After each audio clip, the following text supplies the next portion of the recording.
¿Listos? ¿Cuántos están listos? Tú me dices. Sí, Ok, muchísimas gracias, estamos en vivo. Mira, estoy desesperado ya por comenzar la Biblia desde Génesis. Está muy emocionante, está muy interesante.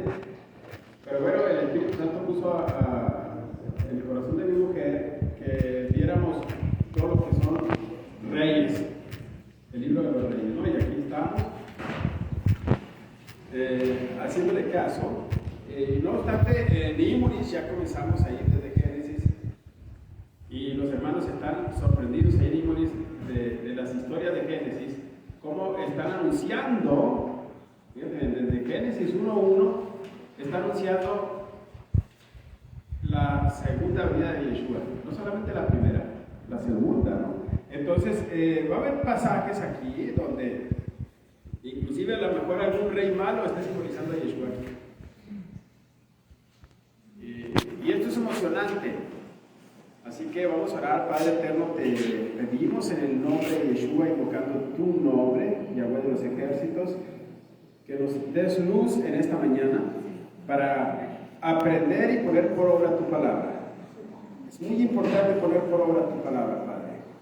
Te pedimos perdón porque hay momentos que no la hemos puesto por obra. Amén. ¿Se escucha bien? ¿Me escuchan bien? ¿Está bien? Allá en casa todos están bien. Ok. Saúl, es la tercera clase esta, ¿no? Porque la mujer dio la segunda. Tú, pastora, diste la segunda clase. No, esta es la tercera. El rey Saúl es el primer rey del pueblo de Dios, del pueblo de Israel. El pueblo de Dios está pidiendo un rey, cuando no debería de haber pedido rey. El pueblo de Dios era dirigido por Dios mismo a través de un profeta o a través de un sacerdote. Era todo. No ocupaban ser como los demás. Pero está pidiendo rey y Dios les escoge a Saúl, un hombre alto, un hombre grande que andaba buscando las burras de su padre Cis. Y llegaron hasta donde estaba el profeta, ¿no? Hasta donde estaba la profecía. Ya te dije la primera enseñanza que esas burras proféticamente o simbólicamente estaban hablando de las 10 tribus perdidas, que son Efraín.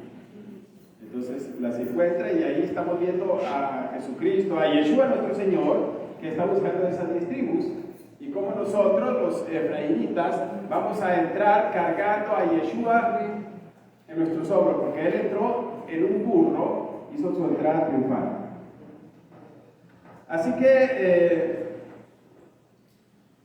ya tiene 2 años el rey Saúl reinando, ya había derrotado al rey Nahás, y Nahás, te decía la pastora la semana pasada, que significa serpiente. Y esto está simbolizando a Satanás.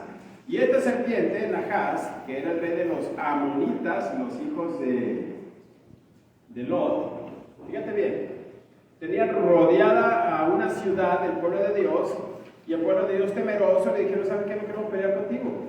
Vamos a hacer alianza para que no nos hagas daño. Ok, le dice el rey, le dice Nahás, pero cada uno de ustedes se va a sacar el ojo derecho y me lo va a entregar. Iban a tener una media visión, ¿no?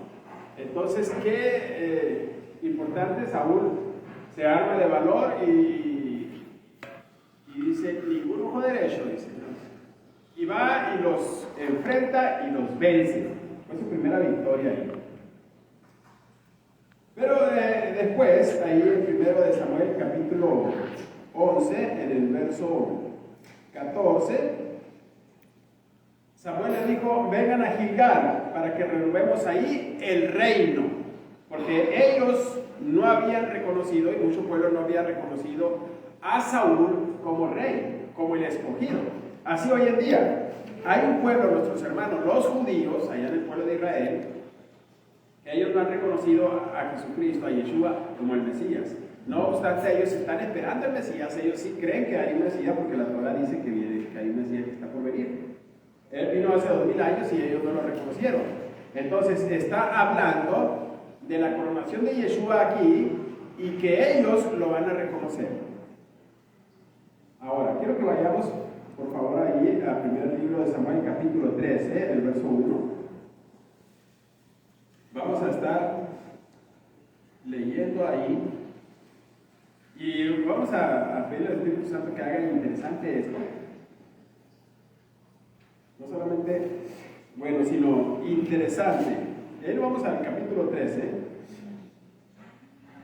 Había ya reinado Saúl 1 año, y cuando hubo reinado 2 años sobre Israel, escogió luego a 3,000 hombres de Israel, de los cuales estaban con Saúl 2,000 en Micmas.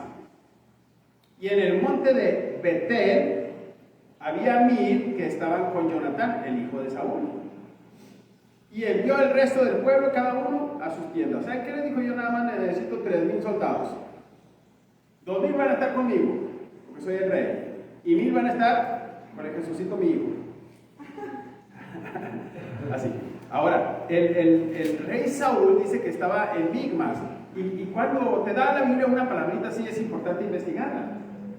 La palabra Micmas significa oculto. Entonces este rey, el rey Saúl,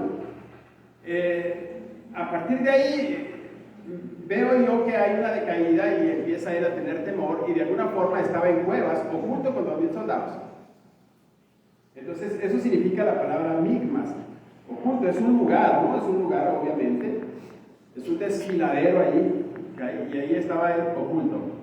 Pero el hijo de él le dijo: ¿sabes qué? Mira, tú te vas para allá, le dice, te vas a Betel. Pero nunca supo Saúl, yo creo que no leía la Torah, no leía la Biblia, era un hombre que tenía poco conocimiento de Dios, que la palabra Betel, ¿sabes qué significa Betel? Significa casa de Dios y puerta del cielo, dijo Jacob. Es el primer lugar donde el padre Abraham había edificado un altar para Yahweh. Y después viene Jacob y se recuesta ahí, pone una piedra de cabecera, la unge con aceite después, y tiene un sueño donde ángeles suben y bajan por una escalera. Es ahí, Betel, casa de Dios o puerta del cielo. Entonces es un lugar geográfico, porque hay regiones geográficas también determinadas ahí. Entonces ahí está Jonatán. Jonatán está un poquito más espiritual, Jonatán está un poquito más buscando la palabra de Dios, es un hombre más de fe, y lo vamos a ir viendo aquí. Él está en Betel, pero su padre está escondido ahí en Micmas. Y dice el verso 3, y Jonatán atacó a la guarnición de los filisteos que habían degollado, y lo oyeron los filisteos, e hizo Saúl tocar trompeta por todo el país, diciendo: oigan los hebreos. Verso 4. Y todo Israel oyó que se decía, Saúl ha atacado a la guarnición de los filisteos, y también que Israel se había hecho abominable a los filisteos, y se juntó el pueblo en pos de Saúl en Gilgal. Hey, ¿quién había atacado a la guarnición de los filisteos? ¿Saúl o Jonatán? Jonatán. Saúl había estado escondido ahí en Micmas, había estado escondido en un desfiladero, había estado escondido en cuevas, y su hijo fue el que atacó. Y ahorita vamos a ver un segundo ataque allí. Y claro, él tocó trompeta para sí, y se da la gloria, y a partir de ahí tú vas a empezar a ver a un rey que empieza a buscar la gloria para sí. Y así encuentras a muchos pastores. Créeme, yo cada ratito me pregunto, a ver, no voy a caer en una mugrosa vanagloria y esté buscando que el pueblo me busque a mí en lugar de buscar al Padre Celestial. Porque es algo muy sutil. Es algo que te llega y no te das cuenta, y tenemos que estar haciendo nosotros eso. Y tú también, no solamente yo, ¿no? Eso pasa también muy seguido también con los músicos, con los cantores. Dejan de ser adoradores y se convierten en cantores. Dejan de ser adoradores y se convierten en artistas. Entonces es algo que tenemos que tener presente eso. Y dice... entonces los filisteos se juntaron para pelear contra Israel, 30,000 carros, 6,000 hombres de a caballo, y un pueblo numeroso como la arena que está en el mar. Y subieron y acamparon en Micmas, donde estaba escondido Saúl, al oriente de Bet-Aven. Bet significa casa, ¿no? Aven. Ahora, era un pueblo numeroso, imagínate, ellos nada más tenían 3,000, y aquí nada más hay 30,000 carros y 6,000 jinetes de a caballo. Los iban a hacer pedazos. El viejo Saúl ya lo sabía, ya lo presentía. Y también investigué investigué la palabra Abel, que significa casa de iniquidad. Importante eso, ¿no? Porque el Padre algo nos quiere enseñar con la palabra cuando nos da una enseñanza. Así que el enemigo va a acampar en las casas de iniquidad al oriente de donde tú estés, ahí oculto. Hay mucho cristianismo que está oculto en sus casas, que no ha venido a la palabra. Y ese cristianismo que está oculto en sus casas tiene al enemigo habitando en la casa de iniquidad, cerquitas de él, muy cerquitas de él, y seguramente lo hace caer. Y como he visto pastores, como he visto cristianismo, créeme, que ha caído, que ha metido las cuatro patas, nomás por estar escondido. Dice en el verso 6, cuando los hombres de Israel vieron que estaban en estrecho, porque el pueblo estaba en aprieto, se escondieron en las cuevas, en los fosos, en los peñascos, en las rocas, en las cisternas, y algunos de los hebreos pasaron el Jordán a la tierra de Gad y de Galad. Se fueron con el enemigo. Dijeron, ¿saben qué? Ustedes son más numerosos, les vamos a ayudar. Ustedes tienen 30,000 carros y Saúl solamente tiene 3,000 gente, así que nos venimos con ustedes. Se fueron con el enemigo ahí. Y desertaron, empezaron a desertar. Dice la palabra en el verso 8 que él esperó 7 días conforme al plazo que Samuel le había dicho, pero Samuel no venía a Gilgal. Y el pueblo le desertaba. ¿Cómo he visto pueblo desertar de veras?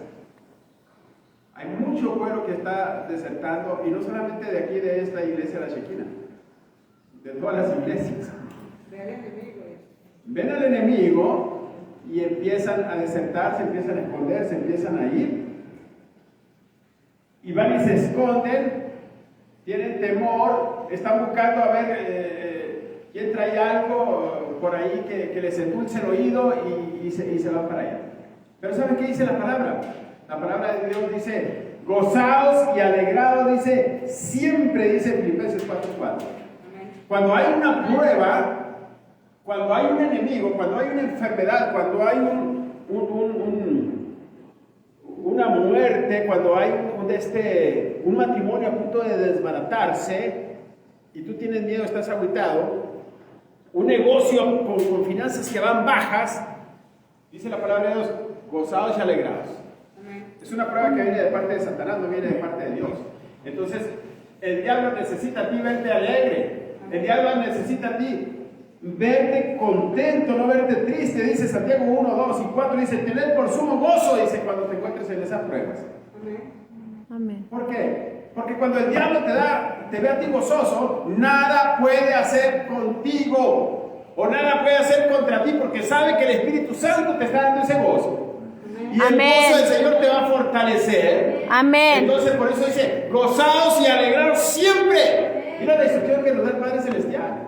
Pero a veces nosotros vemos, mi negocio ya no funciona, mi matrimonio ya no funciona, la vida de mi hijo se me escapa, y empieza uno a meterse en el terreno de Satanás, que es la tristeza, que es la depresión, empieza uno a sentirse oprimido. Obviamente hay que clamar al Padre, y obviamente hay que gozarse, porque tenemos la esperanza, porque sabemos que hay ángeles que a nosotros nos van a ayudar, y con nosotros está Jehová siempre. Amén. Amén. Amén. Entonces dice el vecino, gozaos y alegraos, ¿cuándo? Siempre. Pero díselo de veras, díselo gozoso. Amén. Es importante estar gozoso, es importante estar contento. Alguien que está contento contamina, y alguien que está oprimido también contamina. No te juntes con los cara de fushi. No vas a agarrar novia así. De veras, no te juntes con los cara de amargados. ¿A poco no te da, sabe qué, juntarte con los cara de amargados? Con los que están siempre enojados, con los que están siempre en desacuerdo, con los que no se ríen. Oye, yo era uno de esos que no se reía nunca. Hasta que mis hijas me dijeron, oye, le dijeron a mi mujer, no conocemos la risa de mi papá. A partir de ahí empecé a querer bromear. Y a veces no cae muy bien que digamos, pero mira, yo me gozo. Aleluya, ¿ven? Ok, regresa hasta 1 Samuel capítulo 13, en el verso 7. que empezaron a desertar, empezaron a temblar. Y Samuel no venía a Gilgal. Entonces dijo Saúl, mira lo que hizo este rey.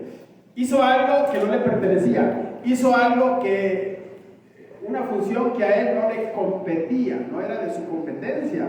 Hoy a ti y a mí sí es de nuestra competencia, porque tú y yo ya somos sacerdotes y somos reyes.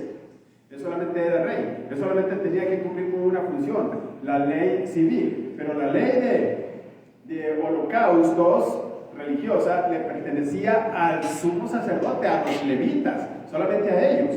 Y Saúl no era levita, Saúl era de la tribu de Benjamín. Mira lo que hizo, verso 9, dijo, tráigame holocausto y ofrenda de paz, y ofreció el holocausto.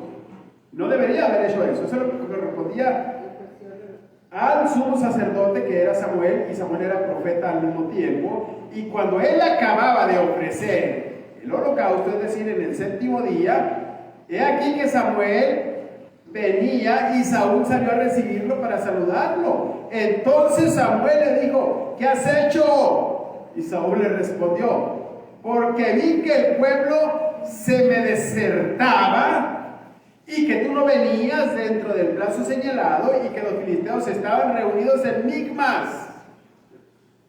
¿Qué fue lo que hizo? Él vio que el pueblo le estaba desertando. Él vio que la profecía no venía, pero la profecía sí vino. Sí vino en el séptimo día vino la profecía. Entonces dije, ahora descenderán los filisteos contra mí a Gilgal. Mira, aquí estás viendo a un hombre temeroso. Y no temeroso de Dios, sino temeroso del enemigo. En lugar de ver a un hombre alegre, de decir, Jehová va a hacer algo, Jehová me va a salvar, no voy a hacer lo que no me corresponde, Samuel vendrá, la profecía vendrá, yo esperaré en él, porque así fue el mandato del Padre Celestial y él está desobedeciendo. El Padre Celestial le había dicho, espérate 7 días, él debió haberse esperado 7 días.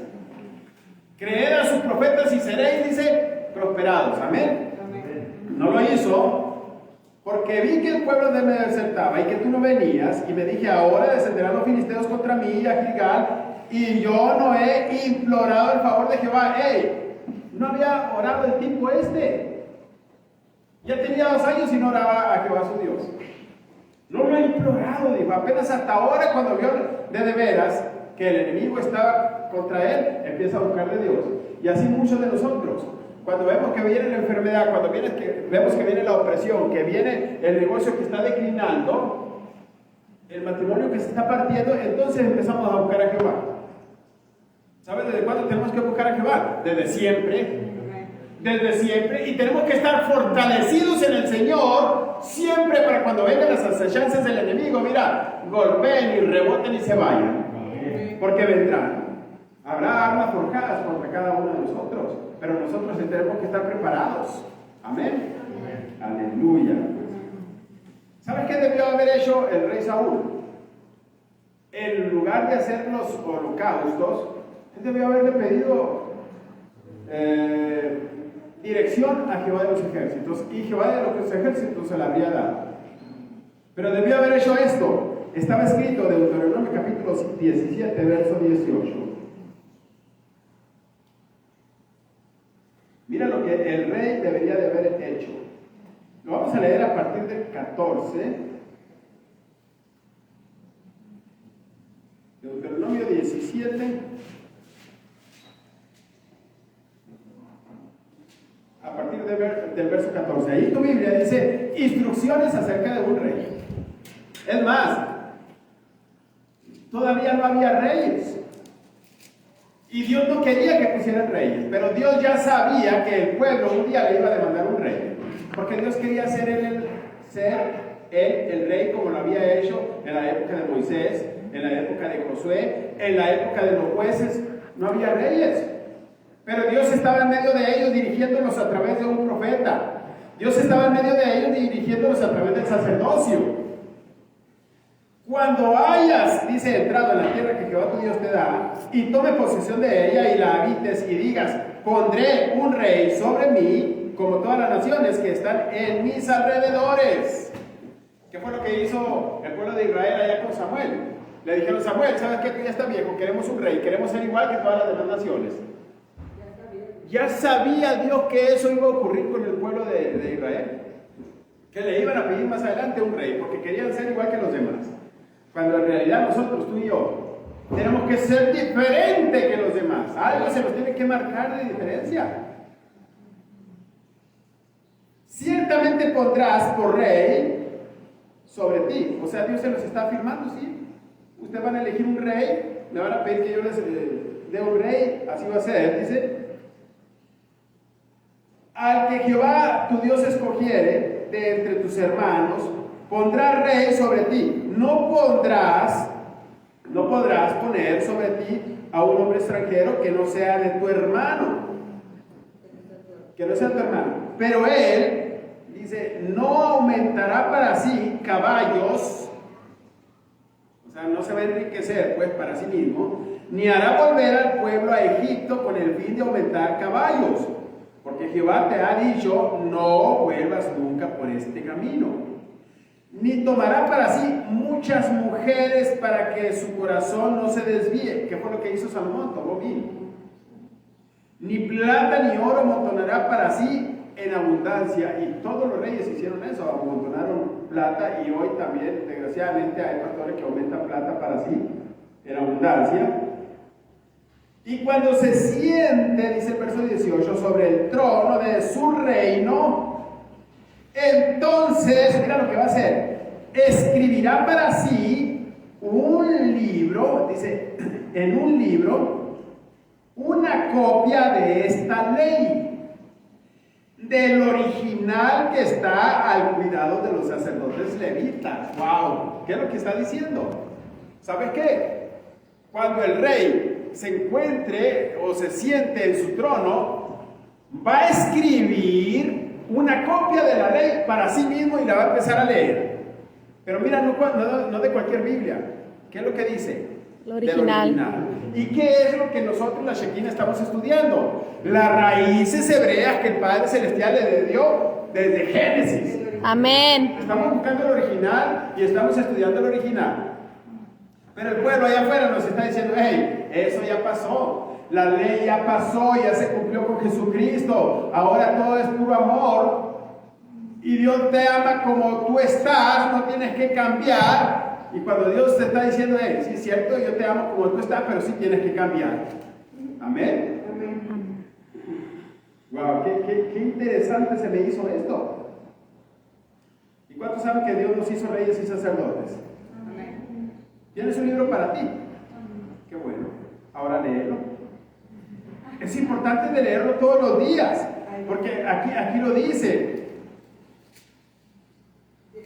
¿Dónde me quedé? En el verso 18. Y cuando se siente sobre el trono de su reino, entonces escribirá para sí en un libro una copia de esa ley del original que está al cuidado de los sacerdotes levitas, y lo tendrá consigo y leerá en él todos los días de su vida, para que aprenda a temer a Jehová su Dios, para que guarde todas las palabras de esta ley y estos estatutos para ponerlos por obra. Amén. ¿Lees la Biblia? No me digas, no me gano. Pero ¿sabes qué tienes que hacer? Porque tú eres sacerdote y eres un rey. Tienes que leer la Biblia. Y algunos dirán: pues la voy a leer para que no diga el pastor, a mí qué me importa mi vida. Yo oro por ti, ¿me entiendes? Y por amor. Pero es por ti la que la tienes que leer, no es por mí que la tengas que leer. Dice, fíjate bien lo que dice.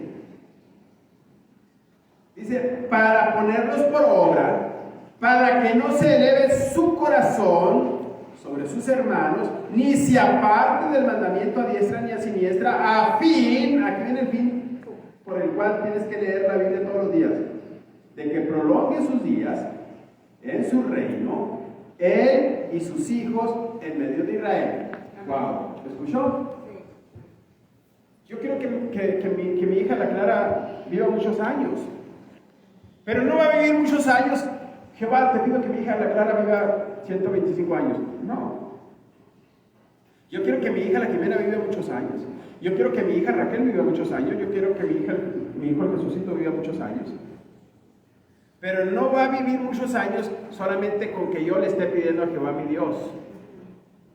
Ellos van a vivir muchos años siempre y cuando yo, su padre, esté leyendo y poniendo por obra la Torá, la Tanaj, la Biblia.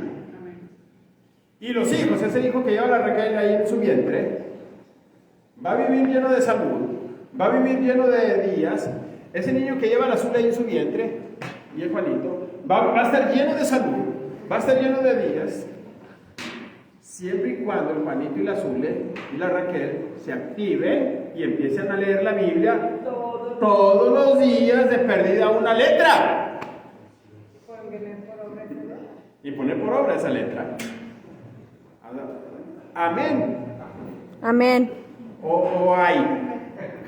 O sea, no se trata de pedirle al Señor salud y vida, no. Ahí está la clave. Leer y poner por obra.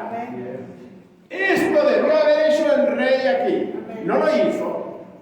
¿Y sabes qué? A partir de ahí empieza a ser desechado. Yo pensaba que más adelante, cuando va contra el rey Agag, y que no cumple ciertas funciones, había sido desechado. No, a partir de aquí ya empieza a ser desechado. A partir de aquí, le corta el reinado a su hijo Jonatán. ¿Quién cree que iba a continuar con el reinado de Saúl? Jonatán. Y Jonatán era un hombre bueno. No, de veras, yo cuando estaba leyendo esta historia dije, Padre Celestial, yo sé que un día me voy a encontrar con Jonatán.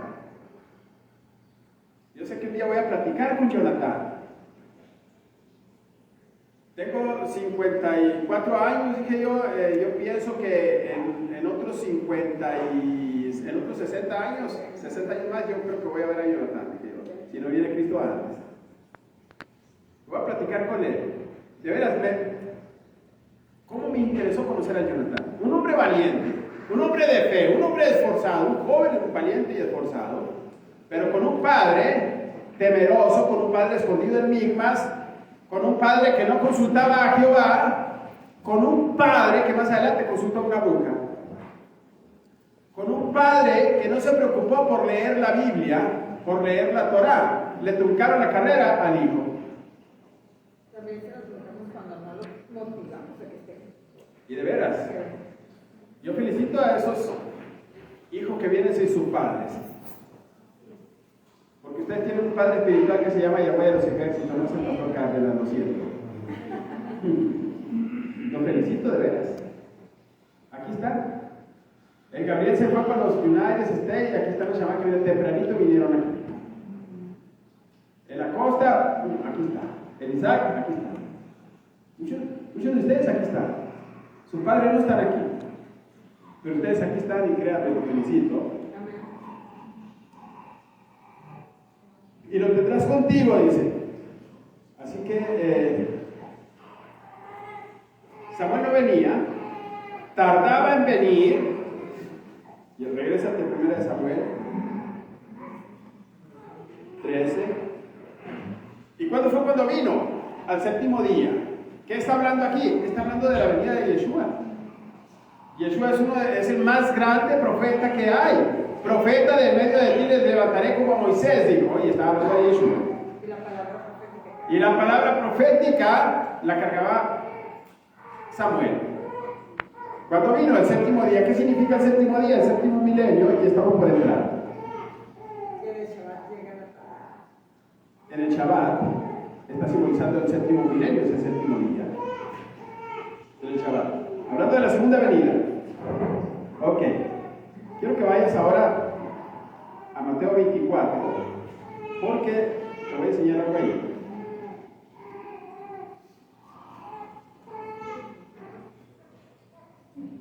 A partir del verso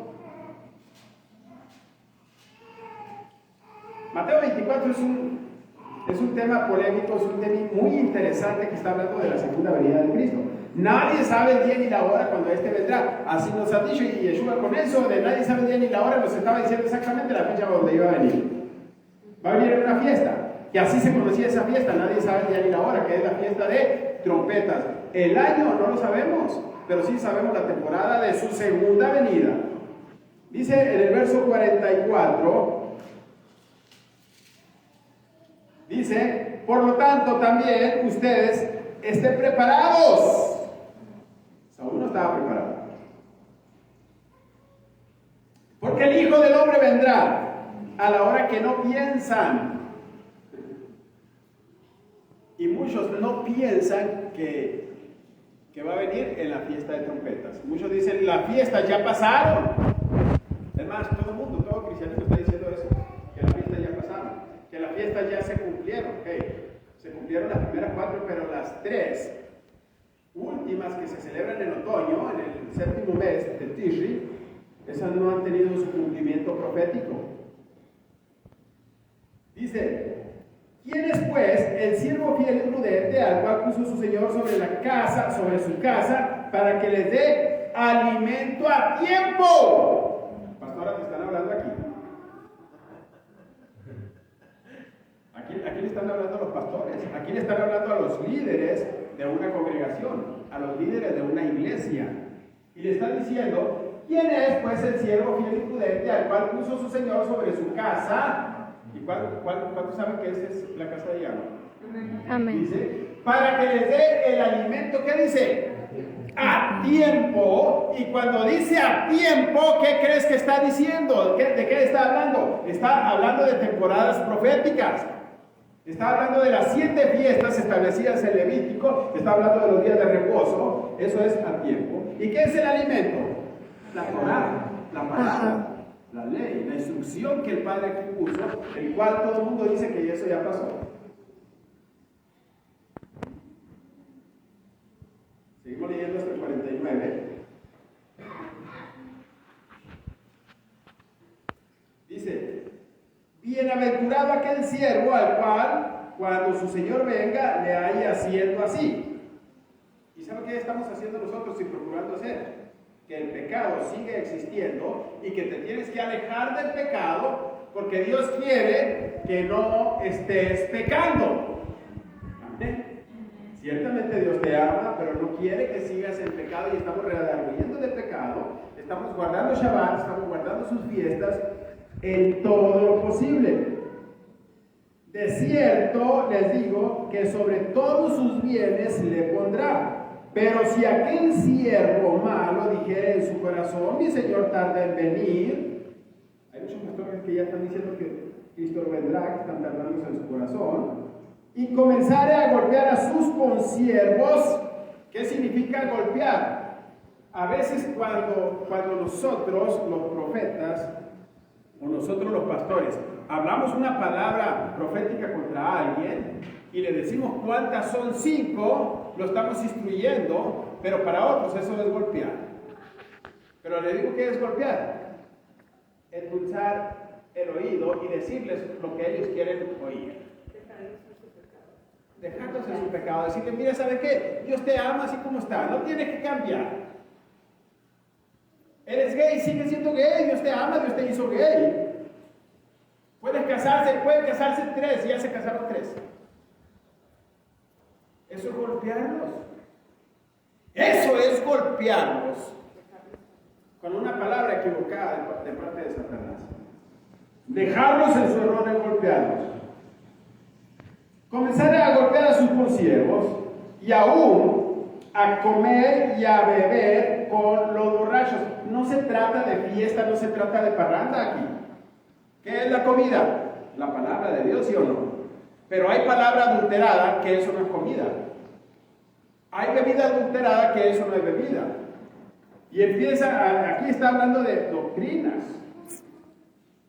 De doctrinas light, de doctrinas color de rosa, de doctrinas que no redarguyen de pecado al Hijo de Dios. Eso es golpear. Vendrá el Señor de aquel siervo en el día que éste no lo espera, porque nadie está esperando las fiestas. Hasta ahorita poco, bueno, gracias a Dios ya se están aumentando, y a la hora que no sabe. ¿Alguien conoce el calendario profético de Dios? Solamente aquí la Shekinah de todos lugares. Solamente nosotros estamos conociendo el calendario profético del Padre. Pero fuera de aquí, Aquí en esta ciudad, al menos, no lo hay. Y lo castigará duramente y pondrá su parte con los hipócritas. Ahí será el lloro y el crujir de dientes. Amén. Ok. Regrésate a 1 de Samuel, capítulo 13. Ya estamos terminando. Entonces dice el 11: ¿qué has hecho? Le dijo Samuel, no a Saúl. Y Saúl le respondió: porque vi que el pueblo me desertaba y que tú no venías dentro del plazo señalado y que los filisteos estaban reunidos en Migmas. Y yo lo imploré el nombre de Jehová. Verso 13, le dijo Samuel a Saúl: locamente has hecho, has actuado como un loco. No guardaste el mandamiento de Jehová tu Dios que él te había ordenado, pues ahora dice: Jehová hubiera confirmado tu reino sobre Israel para siempre. ¿Te fijas que Jonatán iba a continuar con el reinado? ¿Cuántos reyes y sacerdotes hay aquí? Amén. Todos ustedes. Amén. Jesús 1:5 dice que te hizo rey y te hizo sacerdote. Entonces, no te olvides de la ley de Jehová tu Dios para ponerla por obra, guardar sus mandamientos. ¿Sabes por qué? Porque tus hijos no van a poder reinar. Viene Satanás y se los come. El bebé que trae la Alexa se tiene que poner a abusar, estar leyendo la palabra de Dios, porque le va a transmitir la sanidad, le va a transmitir la libertad, le va a transmitir ángeles a ese bebé. A ella está leyendo esto y poniendo por obra. No aliarse con el enemigo en nadita. Halloween no es otra cosa más que palabra del enemigo, que aparentemente es lindo ver a los niños vestidos ahí de monstruitos, de diablos o de lo que tú quieras, pidiendo dulces. No, es algo inocente para ellos. ¡Ey! Abusado, no es inocencia. Los encaminas a algo más. No puedes vestir a nadie a imagen y semejanza de Satanás. Cristo te da pan de vida, puso mi hija Clara ahí. El diablo te da pan de muerte. Actuaste como un loco. Verso 20.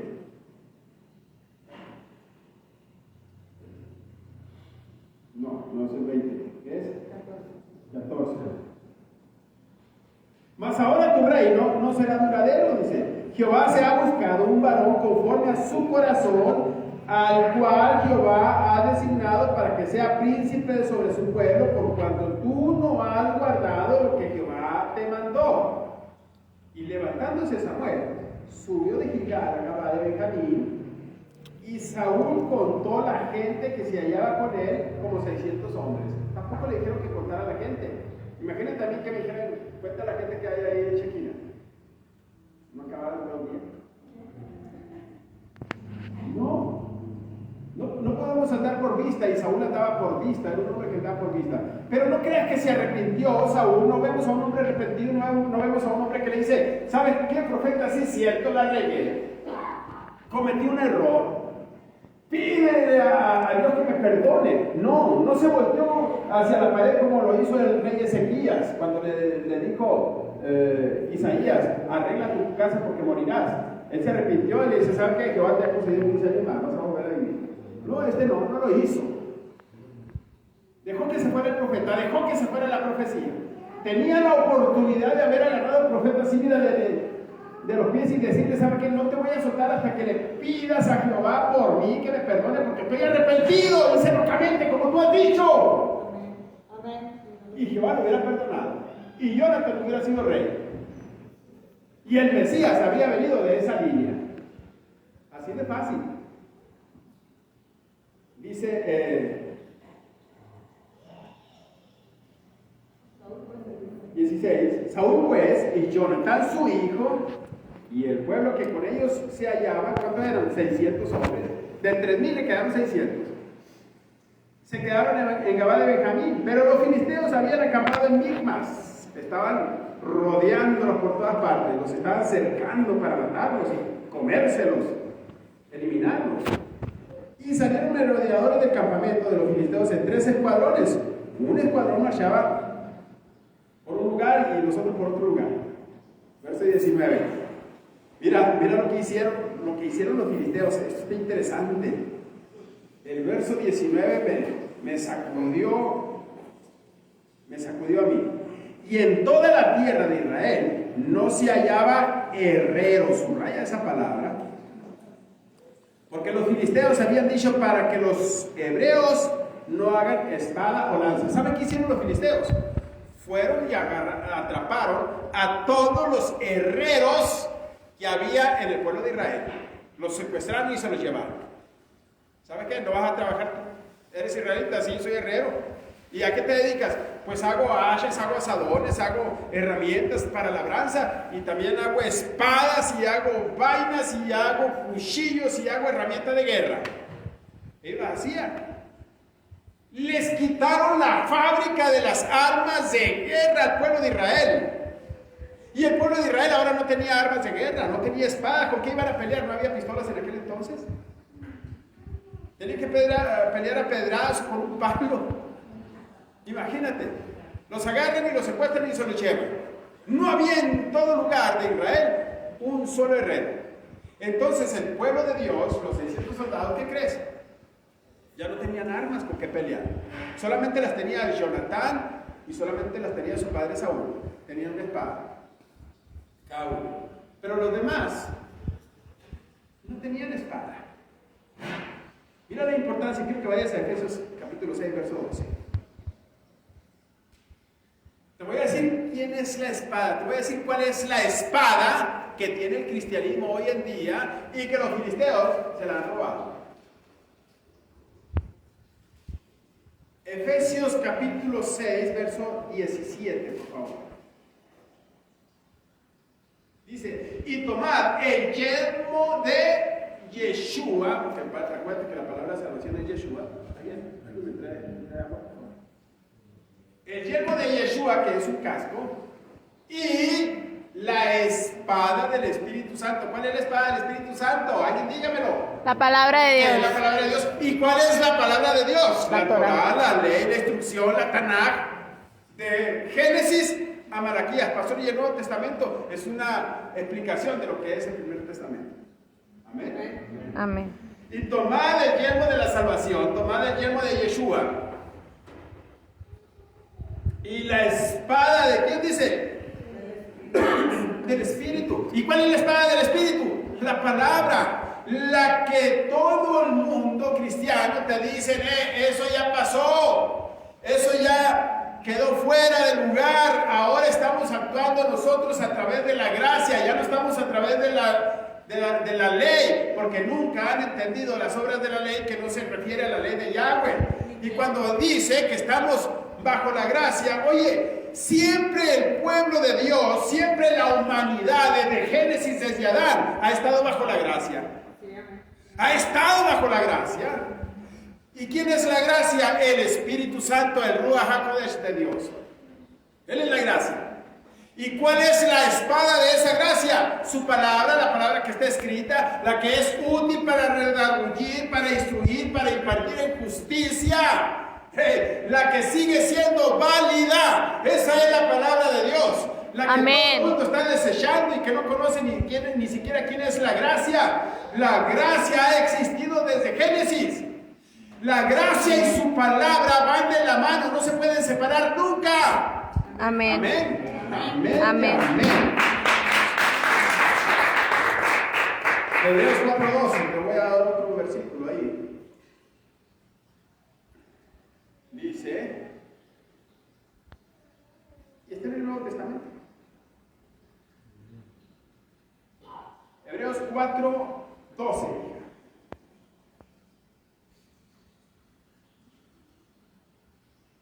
Ese es Hechos, Hebreos.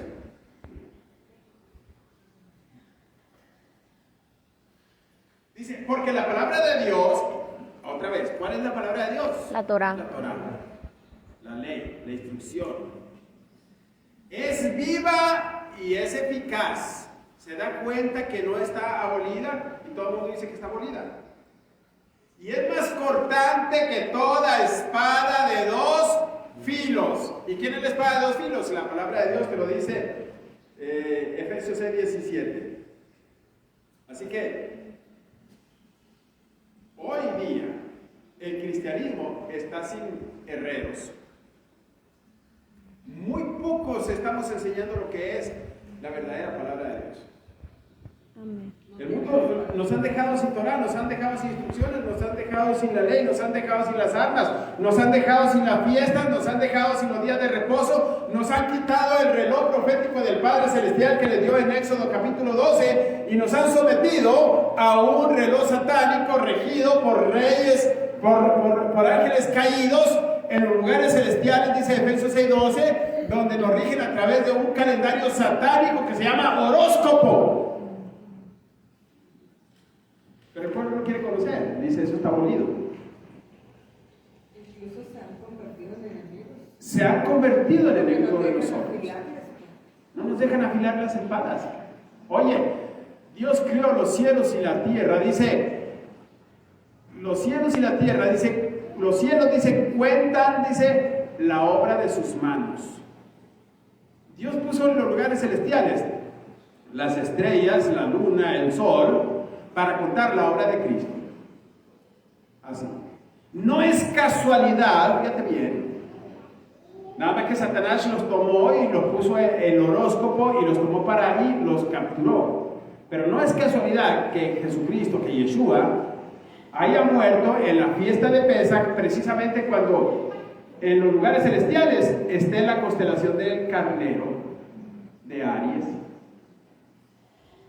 ¿No es casualidad? No es casualidad que en el tiempo de la fiesta de los tabernáculos, la que acabamos de celebrar, esté la constelación de la Virgen en el cielo, o de Ventula, la que aparece en Apocalipsis 12, y que la Virgen de Guadalupe tiene la luna debajo de sus pies, y ahí lo tomaron. No es casualidad que precisamente el planeta Júpiter se meta al vientre de esa constelación y está anunciando la segunda venida de Jesucristo nuestro Rey. Los cielos cuentan la obra de tus manos, pero nadie estudia eso. Los astrólogos, los brujos, lo saben y lo manejan en su brujería. Ellos consultan al horóscopo, ellos consultan a los astros y lo manejan en su brujería. Sigamos leyendo aquí con Saúl. No había herreros. ¿Qué hacían los herreros? Forjaban las espadas. ¿Y qué es la espada? La palabra de Dios. Y hoy está exactamente lo mismo. No hay herreros.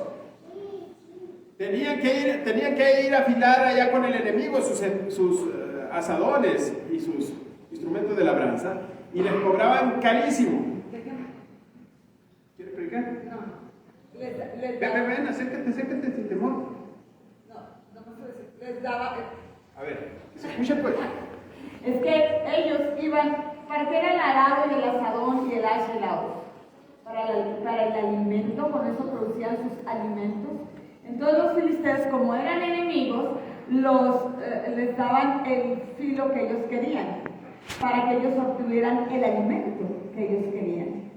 Y así está el enemigo, dándonos el alimento que ellos quieren. ¿Qué alimento nos está dando ahorita el enemigo? Que aceptemos una bola de cosas, de corrupción, de leyes, que no es el alimento de Dios. ¿Por qué? Porque estamos yendo el pueblo de Dios a que ellos nos afilen nuestros asadones o nuestras hoces para producir el alimento que tenemos para nuestra familia. Así que se acabó eso. Ya no vamos a ir con los filisteos. Wow, ya te lo entendí. Así es.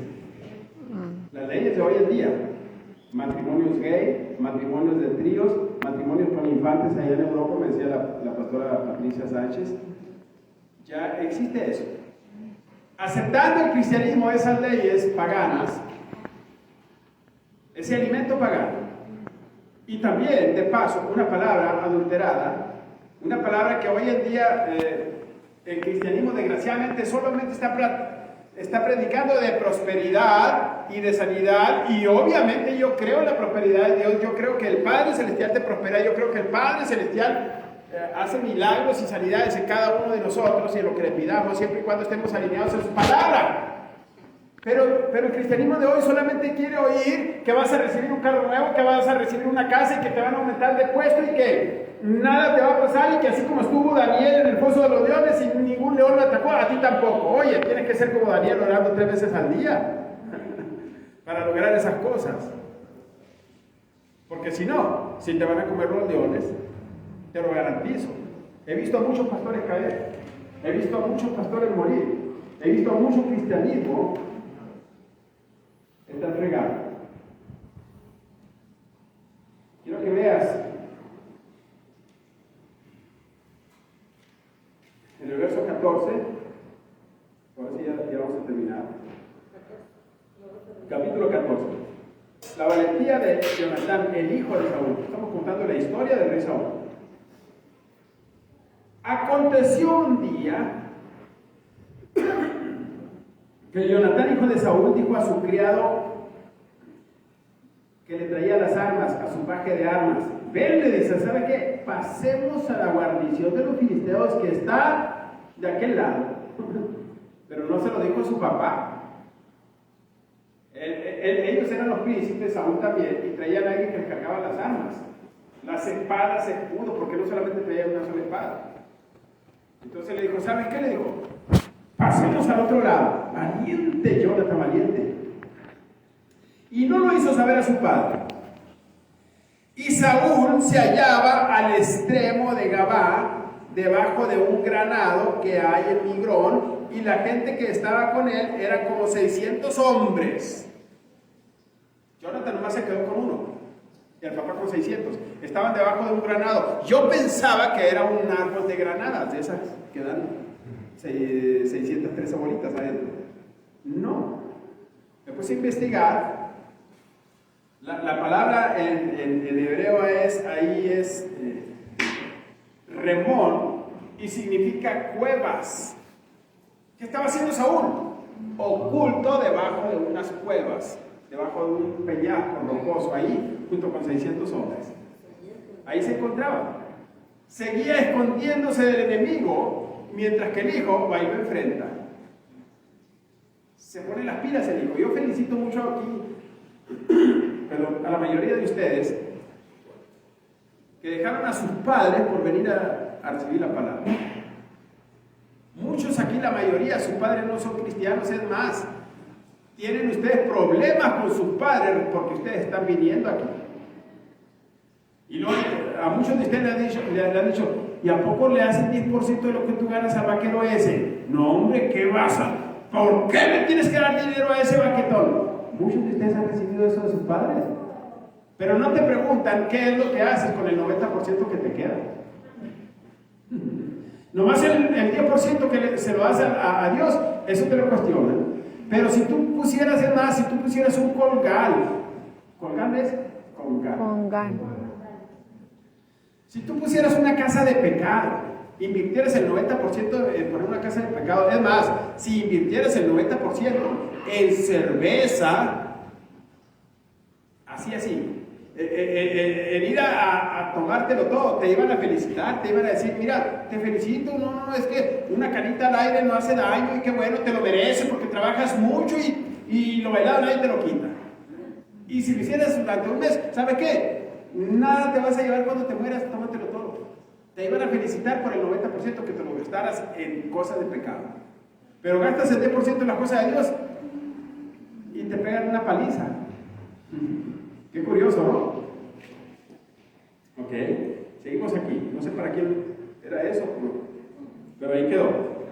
Estaba escondido, no estaba debajo de un árbol, él estaba escondido. Ciertamente los huesos de él y de Jonatán los pusieron debajo de un árbol, no tuvieron una sepultura digna de un rey. Y luego le dice, mira lo que hizo en el verso 3. Es importante leer la historia. Y Ahías, estamos en el capítulo 14, verso 3 de 1 Samuel. Ahías, hijo de Ahitob, hermano de Icabod. Él era sobrino de Icabod. ¿Y quién era Icabod? tiempo atrás del gran profeta Samuel, el que está ahí con Saúl, había un sumo sacerdote llamado Elí, y este tenía 2 hijos, Ofni y Fines. Y Elí tampoco hacía nada por las cosas de Dios, y él era el encargado de llevar al pueblo a las cosas de Dios, y no hacía nada, nada más se la llevaba sentado en una silla debajo de un pilar, y era un hombre grandote así para los lados y para arriba también, y ya viejo. Y sus hijos tenían relaciones sexuales prohibidas, hacían orgías prohibidas con gente de afuera en el altar de Yahweh. Y robaban, eran hombres corruptos. Ellos murieron en la guerra. Y la mujer de Fines, precisamente estando en una guerra, el día que su esposo murió, ella dio a luz, ella también se murió y tuvo un hijo y le puso Icabod. Significa sin gloria, porque la gloria de Dios se había apartado de Israel por culpa de ese sumo sacerdote. La gloria se la había llevado el pueblo enemigo. Icabod. Entonces, Dios ya había desechado a Elí, ya había desechado a su descendencia porque no hacían nada. Dios me es libre de no hacer nada para Yahweh porque van a desechar a Jesucito y a mis chamacas. Me tengo que poner las pilas. Y mis hijas, mi hijo y tú también te tienes que poner las pilas porque la maldición y la bendición están sobre tus hijos. Tú ya tienes 50, me dijo un cirujano, te escuchamos la pata y te metemos una de encima. Y ya vas para abajo. Cállate, le dije. Ok. Entonces, Icabod se queda de alguna forma con el papel que tenía su abuelo, con el papel de sumo sacerdote, porque él era levita. Entonces Saúl le dice a Ahías, el sobrino de Icabod, el que ya no tiene gloria, el que ya no tiene sacerdocio, le dice, y Ahías, hijo de Ahitob, hermano de Icabod, hijo de Fines, hijo de Elí, sacerdote de Jehová en Silo, llevaba el efod. El efod es un chaleco que usaba el sumo sacerdote que tenía 2 piedras aquí en los pectorales. El Umim y el Urim, en los hombros. Aquí el pectoral tenía 12, 6 y 6, por las 12 tribus. Y acá en los hombros tenía el Urim y el Turim. Entonces, cuando iban a consultar a Jehová, hacían esta cosa. Tomaban esas 2 piedras y eran piedras preciosas, las ponían a la suerte y Jehová le respondía a través de esas 2 piedras. Hacían ellos una pregunta y la piedra que salía era la respuesta que el Padre Celestial les había dado. Entonces, estaba ese sacerdote con Saúl allí, llevaba el efod. Y no sabía el pueblo que Jonatán se había ido. Jonatán le dijo a su paje de armas, ¿sabes qué? Vámonos. Pero este sacerdote se quedó con el rey Saúl. El rey Saúl lo tenía ahí para ir. Y entre los desfiladeros por donde Jonatán procuraba pasar a la guarnición de los filisteos, había un peñasco agudo a un lado y otro peñasco del otro lado. Uno se llamaba Voces y el otro se llamaba Sene. ¿Y eso qué, pastor? Un peñasco que significa que era como espinoso, un rocoso así como de espinas. Pero el otro era muy resbaladizo. Entonces se quería trepar por ese peñasco y le dolía la mano, se cortaba. Y quería trepar por este otro peñasco y se resbalaba. Pero ahí van los 2, entre medio de los 2 peñascos, subiendo ese risco, a enfrentar al enemigo, a enfrentar a los filisteos, iban ellos 2. Jonatán y el paje de armas. Fíjate la valentía de estos hombres. Dijo pues Jonatán, fíjate bien lo que dijo, a su paje de armas: ven, pasemos a la guarnición de estos incircuncisos. ¿Qué significa la palabra incircuncisos? Que ellos no tenían pacto con Jehová. ¿Sabe que nosotros tenemos pacto? Ellos no. Amén. No vas a ver al padre Saúl diciendo eso. No, él estaba consultando acá con un sacerdote que ya no tenía la unción de sacerdocio. Pasemos a la guarnición de estos incircuncisos. Y lo dice, quizá.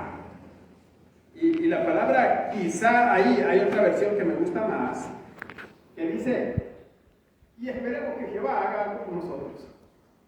Así. Él iba buscando a Jehová, él iba buscando pelea en el nombre de Jehová, con su paje de armas. No, me sorprende el paje de armas. El paje de armas estaba loco, lo siguió. Y así he visto yo lo de la Shekinah, locos también. Estoy predicando sobre algo, pastor, lo queremos. Le entramos, le seguimos, vamos, y aquí estás. Llueve, truene, relampaguee. Aquí has venido con un friazo y aquí has estado. Amén. Amén. Dice, quizá haga algo Jehová por nosotros, pues no es difícil para Jehová salvar con muchos o con pocos. Mientras su padre se había quedado con 2000, este va con uno. Y ahora se queda con 600 y este va con uno. Y aquel escondido y este no, haciéndole frente a los enemigos. Ahora él va a consultar a Jehová. Va a pedir una señal directamente al Padre Celestial. Mientras que aquel lo está haciendo a través de un desechado, en lugar de ir tras Samuel para que le dijera, va y busca al sobrino de Icabod. Y le dice, haz todo lo que tienes en tu corazón. Dice, ve pues, aquí estoy contigo, dice, a tu voluntad. ¿Y cuántos dicen eso? ¿Cuántos dicen, aquí estamos con Jehová de los ejércitos a su voluntad? Amén. Amén. Amén. Y dijo entonces Jonatán, vamos a pasar a esos hombres y nos vamos a mostrar a ellos. No vamos a estar como el padre que se escondió allá. Nos vamos a enfrentar a ellos. Tú y yo contra 30,000. Qué valientes, de veras. De veras, yo un día lo voy a ver a este hombre. Y mira, aquí van a pedir la señal en el verso 9. Y si nos dicen, espera hasta que lleguemos a ustedes, entonces nos estaremos en nuestro lugar y no vamos a subir. Pero si ellos nos dicen, suban a nosotros, entonces subiremos porque Jehová los ha entregado en nuestra mano y esto nos será por señal. Ellos le pusieron la condición al Padre. Ellos le están poniendo la condición a Dios. ¿Sabe qué, Dios? Esto va a pasar. Si nos toca morir, nos toca morir. Y si nos toca que nos los entregues en nuestra mano, nos los vas a entregar en nuestra mano y en estas condiciones. Amén. Y dice el Paco de Arma, órale. Vamos, dice. Y empiezan a subir.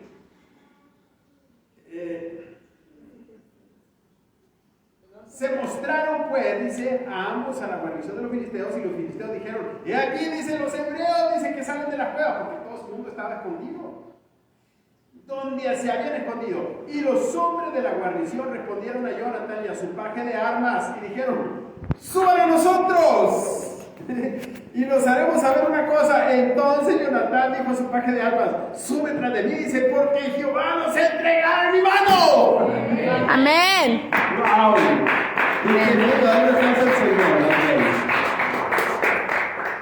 ¿Cuántos dicen eso? Amén. ¿Cuántos van tras de los filisteos para hacer los pedazos? Porque Jehová los ha entregado en tu mano. Amén. ¿Qué tienes que hacer? Leer la palabra, como dice la Escritura, estarla leyendo, porque la enfermedad la ha entregado en tu mano y la vas a hacer pedazos. Amén. Porque la opresión la ha entregado en tu mano y la vas a hacer pedazos. Porque la depresión la ha entregado en tu mano y la vas a hacer pedazos. Porque Amén. la separación matrimonial la ha entregado en tus manos y la vas a hacer pedazos y va a haber unidad. Porque toda mujer sola va a tener marido, porque todo hombre solo va a tener esposa. Amén. ¿Oíste, Junior? Tiene 17 ya, chamaco.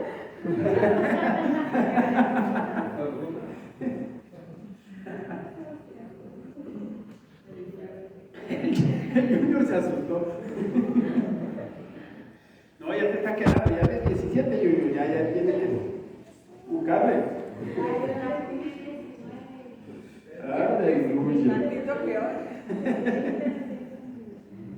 Ok, ¿dónde me quedé?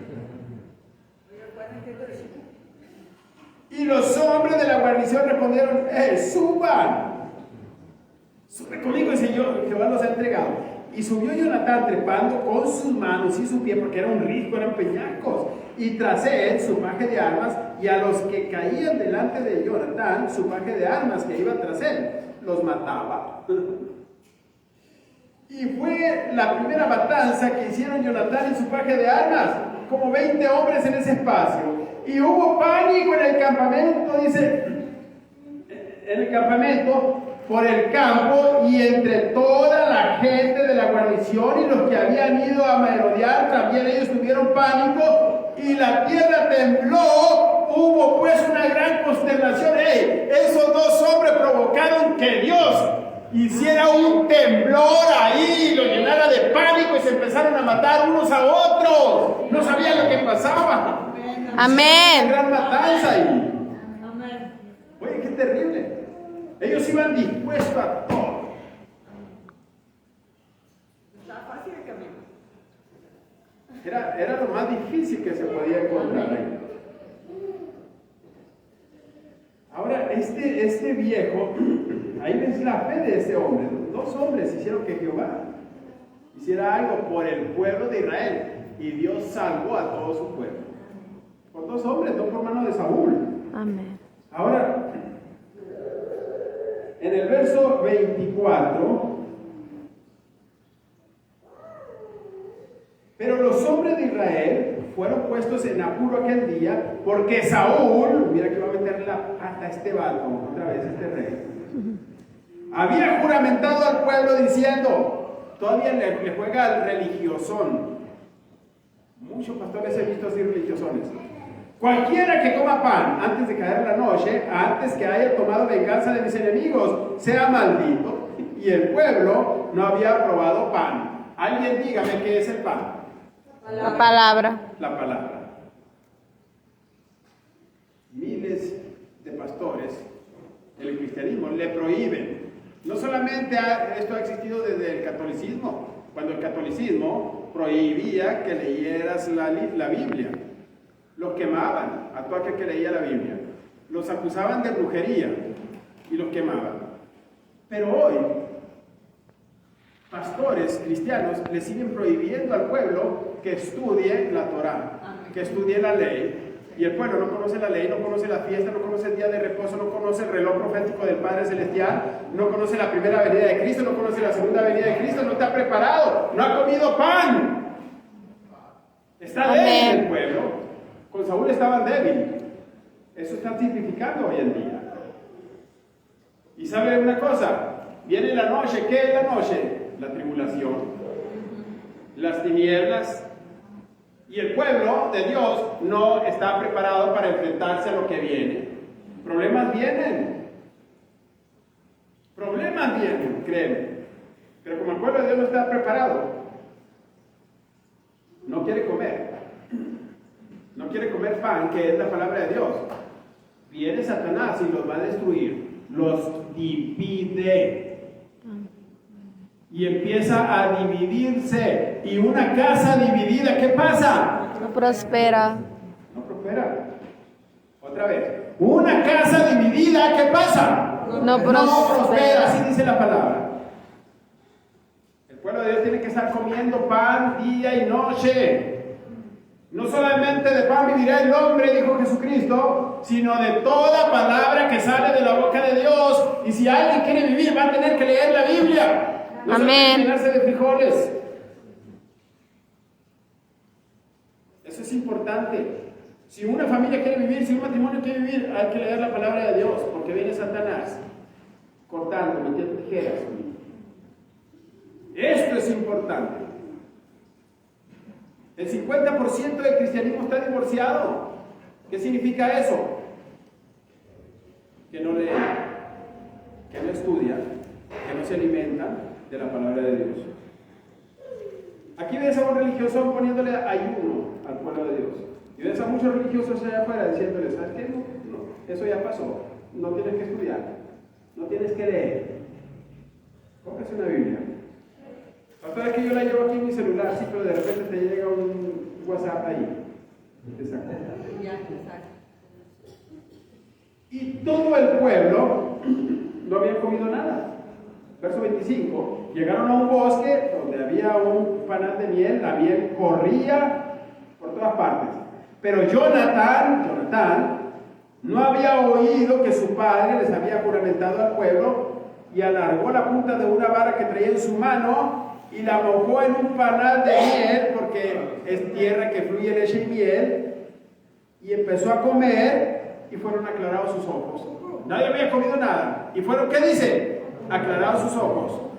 La palabra, la Biblia, es miel a nosotros, y cuando nosotros comemos, leemos la Biblia, ¿qué crees? Nuestros ojos son aclarados, sabemos quién Amén. es el enemigo y sabemos quién es el amigo. Amén. Dice, fueron aclarados sus ojos. Entonces habló uno de los del pueblo diciendo, tu padre ha hecho jurar solemnemente al pueblo, diciendo, maldito sea el hombre que tome hoy alimento. Y el pueblo, ¿qué hacía el pueblo? Desfallecía, lo mismo que ahora. El pueblo de Dios apoyando las obras de Satanás, el pueblo de Dios apoyando las leyes del LGTB, ¿cómo se llama? Del pueblo gay. Aprobando las leyes, el mismo pueblo de Dios aprobando eso. Celebrando Halloween el pueblo de Dios. Respondió Jonatán, mi padre ha turbado al país. Vengan ahora, ¿cómo han sido aclarados mis ojos? Por haber gustado un poco de esta miel. Y cuanto más si el pueblo hubiera comido libremente hoy del botín tomado de sus enemigos, no se habría ahora hecho mayor estrago entre los filisteos. E hirieron aquel día a los filisteos desde Migmas hasta Jalón, pero el pueblo estaba muy cansado. ¿Por qué? Porque no había comido. El pueblo de Dios nada más quiere orar, quiere pedir, quiere que lo unja con aceite, pero no come pan y está cansado. Viene el enemigo y lo mata. Y se lanzó el pueblo sobre el botín y tomaron ovejas y vacas, becerros y degollaron en el suelo. Perdón. Y el pueblo los comió con sangre. Ahí el pueblo pecó, porque la sangre no es alimento. Hay animales que no son alimento. Pastor, pero ¿se pueden comer? Yo los he comido. Sí, yo también los he comido, pero no son alimento. Ya tuve esa enseñanza. Pecaron ahí. Después Saúl llega, hace un altar y degolla animales y se lo ofrece a Dios. Es el primer altar que hace Saúl después de 2 años. Cuando debió haberlo hecho desde el primer momento en que fue rey, debió haber hecho un altar a Jehová su Dios. Ya a los 2 años hace el altar. ¿Ya para qué?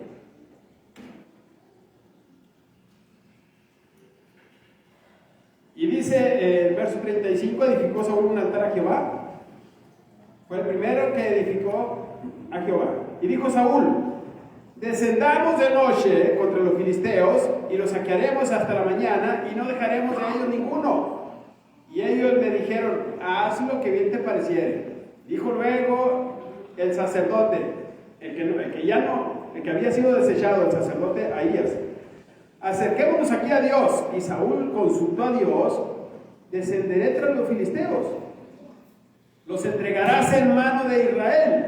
Mas Jehová no le respondió a Saúl. ¿Por qué?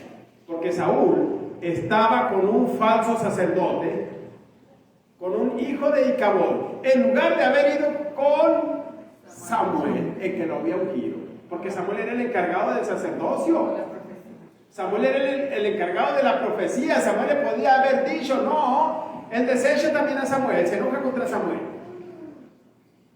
Y va y consulta a quien no tiene que consultar. Y Jehová no le respondió aquella noche. Entonces dijo Saúl, vengan acá, dice todos los principales del pueblo, y saber en qué consistió este pecado. A ver, ¿por qué Dios no me responde? ¿Quién ha pecado? Y nadie le respondió nada. Nadie le dijo, ¿sabe qué? Es que tu hijo Jonathan comió miel. No, el pueblo protegió a Jonathan. Ya el pueblo se estaba dando cuenta que el viejo no servía para nada, que el viejo no servía para nada, el rey no servía. Estaba haciendo las cosas fuera del orden del Padre Celestial. Y todavía nos reta. ¿Sabes qué dice aquí? Alguien pecó. Y puso al pueblo aquí aparte. A ver, si el pueblo pecó, o Jonathan y yo pecó. Si sobre Jonathan dice, no dijo sobre mí. Si sobre Jonathan cae que él pecó, Jonathan va a morir. Pero él se va a librar. ¿Qué tal si él? Porque él estaba pecando. Y cuando tomaron las suertes, Ahí sí respondió el Padre Celestial. Y Jonathan salió culpable porque Jonathan había desobedecido la orden que Saúl había dado, no la que había dado Dios. Pero en realidad Jonathan no tenía pecado. Y el viejo, el padre lo iba a matar, pero el pueblo se metió y le dijeron, no, Señor, le dijo, no lo vas a matar, Jonathan va a vivir, le dijo, porque Jonathan, a través de él, dice, Dios ha salvado hoy a su pueblo Israel. Amén. Amén. Aleluya. Dale un fuerte aplauso al Señor. Amén. Amén.